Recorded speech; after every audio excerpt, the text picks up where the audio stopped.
नमस्कार। आजिर एडिटोरियल ले मु दुई तीनोटी घटनाक्रम आपण आगे रखा चेष्टा करी एवं यही घटनाक्रम जो चित्र एवं चरित्र गुड़िक आपण सामना को आसबे से आपण बुझा चेष्टा करेंगे एवं प्रत्येकटी घटना सहित अन्य घटनार किछि समानता अछि कि नाही, प्रत्येकटी चरित्र सहित अन्य चरित्रर लक्ष्य समान कि नुहे ताकू आपण टिके परखिबा चेष्टा करेंगे। प्रथमे नजर पकेबा अमेरिका राष्ट्रपति द्वारा भारत उद्देश्य रे बा भारत विरोध में घोषणा करा जायथिबा 50% टारिफ घटना उपरे। एक कथा आपण मानकु भल भावे जना अछि जे अमेरिकार राष्ट्रपति केउ उद्देश्य रखिकी भारत विरोध में 50% टारिफ लगेबा पई घोषणा करिसंती।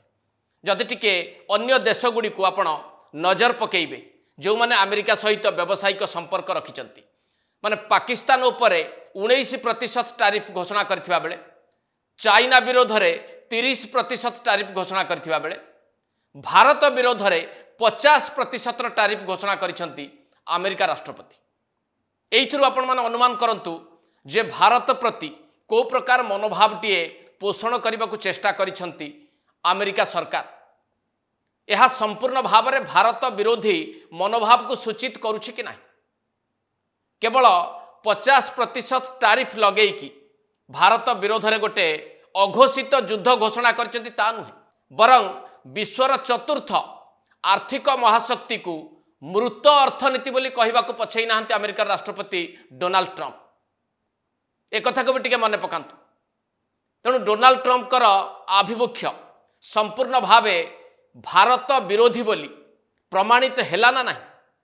जदिओ तांको मनोभाव को विशिष्ट अर्थशास्त्री माने नापसंद करुछंती, अन्य अमेरिकीय माने मध्य नापसंद करुछंती, किंतु जेहेतु क्षमतारे रहिचंती डोनाल्ड ट्रंप तांको हाथ में रही अमेरिकार क्षमता, तेणु तांकर आभिमुख्य संपूर्ण भाव में भारत विरोधी बोली एथुरु स्पष्ट हो जाउछि।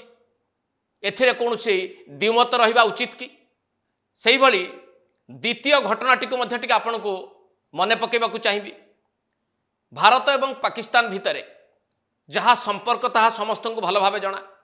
ऑपरेशन सिंदूर एपर्यंत शेष हेई नाही, एक कथा को भारत पक्षर बारंबार सूचित करा जाउछि। अर्थात कौनसी समय रे भी भारत उपरे जदि आक्रमण करने को पाकिस्तान चेष्टा करे ताले तार दृढ़ जवाब भारत दब एथिपाई प्रस्तुत होइकि अछि। आउ एभली एक स्थिति रे पाकिस्तान आर्मी चीफ जनरल असीम मुनीर अमेरिका गस्तरे जाइछंती। एई निकट रे पूर्वर मध्य थरे जाइथिले से अमेरिका गस्तरे, यह तांकर द्वितीय गस्त। आउ ए गस्त काहींकि गुरुत्वपूर्ण ना असीम मुनीर कहउचंती जे पाकिस्तान गोटे परमाणु संपन्न राष्ट्र, इंडस ट्रीटी बाबद जदि भारत अधिक किछि कार्यानुष्ठान नबाकू चेष्टा करे बा पाकिस्तान कथा को न शुणे ताहले कौनसी समय रे भारत विरुद्ध रे युद्ध घोषणा करि पारे पाकिस्तान। आउ एक कथा को भी असीम मुनीर सूचई दैछंती जे जेहेतु परमाणु क्षमता पाकिस्तान पाखे अच्छी तेणु सी जदि बुड़ीबा समय आसीगला ताले विश्वर आहुरी अनेक देश को मध्य सी सांगरे बुड़ई दब। एक कथा कौटू कहउचंती ना अमेरिका माटीरू थाईकि धमक दौचंती भारत उद्देश्य असीम मुनीर। अर्थात भारत को धमक दबा पाई अमेरिका तार जागा छाड़ी देइछि, असीम मुनीर को क्षमता संपन्न भी करिछि एवं भारत विरोधी आभिमुख्य को आहुरी शाणित करिछि। प्रथमतः अर्थनीति विरोध में युद्ध घोषणा कला अमेरिका, भारतर अर्थनीति को मृत अर्थनीति कहला। द्वितीय रे असीम मुनीर को जगाटीए देला भारत विरोध में मतामत दबा पाई भारत विरोध में युद्ध घोषणा करबा पाई। एवं पाकिस्तान जो सुजोगटी खोजुला अमेरिका मध्य ताकू से सुजोग दे देला। ए घटनाटी को मध्य टिके भल भावे आपण बुझंतु।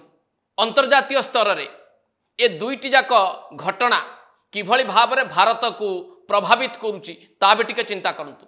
अर्थात वर्तमान एभली एक स्थिति देखा देइछि जे भारत को पाकिस्तान सहित केवल लड़िबा को पड़ुछि ता नुहे, अमेरिका सहित लड़िबा को पड़िबो। अमेरिका सहित मध्य लड़ाई करिवार संभावना देखा देउछि। जदिओ सीधासलख भाव में ये लड़ाई न हो पारे किंतु अर्थनैतिक दृष्टिकोण अमेरिका सहित एक प्रकार लड़ाई हवाकू जाउछि। ये मध्य यथेष्ट भाव में सूचित करुछि। तेणु एका सांगरे भारत दीटा युद्ध लड़ुछि। अर्थनैतिक युद्ध लड़ुछि अमेरिका सहित, सामरिक युद्ध पाकिस्तान सहित लड़ुछि। ए लड़ाई शेष है ना। पुणी जदि पाकिस्तान कौन समय रे भूल करे बा आक्रमण करने को चेष्टा करे ताहले भारत तार दृढ़ जवाब दब ना। ताबे टिके आपण चिंता करंतु। ये होउछि दुईटी घटना जहाँ भारत को प्रभावित कला भली बा समस्त भारतीयों को भाविबा भली। आउ एई समय रे आउ गोटे घटना देश रे देखा मिलूछि। से घटनाटी कौन? भारत होउछि विश्वर प्रमुख गणतांत्रिक राष्ट्र। गणतांत्रिक व्यवस्था एवं मूल्यबोध को जोटी अधिक भाव में लोक माने बुझंती। आउ सेई देश रे जो घटनाटी एवं समस्त को व्यथित करुछि जे गणतांत्रिक व्यवस्था उपरे आस्था रखुनै देशर प्रमुख विरोधी दल गणतांत्रिक व्यवस्था एवं गणतांत्रिक अनुष्ठान को दुर्बल करने को चाहूँगी देशर प्रमुख विरोधी दल कांग्रेस और यार नेता राहुल गांधी। जेतेबेले भारत अंतर्जातीय स्तर में दुईटी युद्ध लड़िबा को प्रस्तुत होउछि। अर्थनैतिक युद्ध अमेरिका विरोध में, सामरिक युद्ध पाकिस्तान विरोध में। सेतेबेले विरोधी दल रो भूमिका कौन हवा दरकार, विरोधी दलर नेतांकर भूमिका कौन हवा दरकार, आउ से करूछंती कौन? भोट चोरी भली गोटिए जार कौन से प्रासंगिकता नहीं, जहाँ केबे प्रमाणित हो पारिबो नहीं, एभली एक प्रसंग को आधार करिकी राहुल गांधी युद्ध लड़ुचंती केंद्र सरकार विरोध में, संविधान विरोध में, देशर गणतांत्रिक मूल्यबोध विरोध में। केवल एका लड़ू नाहंती कारण एका सी पारिबे नाही। तेणु सांगरे मध्य किछि एई भली सम मनोभावापन्न व्यक्तिविशेष को नहीं सी लड़ाई लड़ुचंती संसद रु सड़क पर्यंत। टीएमसी रो नेता को नहीं कि, समाजवादी पार्टी रो नेता को नहीं कि, आम आदमी पार्टी रो नेता को नहीं कि, आउ किछि राजनैतिक दलर नेता को नहीं कि। टिके भल भाव आपण चिंता करंतु कांग्रेस एवं राहुल गांधी एई प्रकार आभिमुख्य कौन सूचित करुछि एवं कौ समय रे कांग्रेस एवं राहुल गांधी एवं तांकर साथ दौथुबा अन्य राजनैतिक व्यक्तिविशेष माने सेमानकर लक्ष्य कौन, सेमानकर उद्देश्य कौन एवं सेमाने कौन चाहूछंती याकु टिके भल भावे बुझिबाकु चेष्टा करंतु। आउ गोटे कथा मने पकई देबी, जेतेबेले अमेरिका रो राष्ट्रपति कहउचंती भारतर अर्थनीति होउचे मृत अर्थनीति, भारत विरोध में अर्थनैतिक युद्ध घोषणा करुचंती, सेतेबेले देशर विरोधी दल नेता राहुल गांधी समर्थन करुचंती जे भारत होउची गोटे मृत अर्थनीति बोली। अर्थात ट्रंप कर मनोभाव सहित राहुल कर मनोभाव मिसी जाउछि ना नाही। असीम मुनिर जो कथा चाहूचंती भारत उपर आक्रमण करने को चाहूचंती, सेतेबेले देशर विरोधी दल नेता चुप रहिबा दुर्भाग्यजनक कि नुहे। ऑपरेशन सिंदूर बाबद जेतेबेले संसद रे आलोचना होउची सेतेबेले ऑपरेशन सिंदूर को लेकिन भिन्न मत पोषण करने तो संदेह करवा जड़े विरोधी दल नेतांकर ये कौ प्रकार आभिमुख्य ताकू भी टिके आपण विचार करंतु। परिशेष रे जो तीनोटी घटनाक्रम मु आपण पाखरे रखिली ताकू टिके जोड़िकी देखा चेष्टा करंतु। प्रथमटी होउची अमेरिका राष्ट्रपति डोनाल्ड ट्रंप भारत विरोध में अर्थनैतिक युद्ध घोषणा एवं तांकर भारत प्रति आभिमुख्य सहित देशर विरोधी दल नेता कांग्रेस वरिष्ठ नेता राहुल गांधी आभिमुख्य को टिके जोड़िकी देखंतु।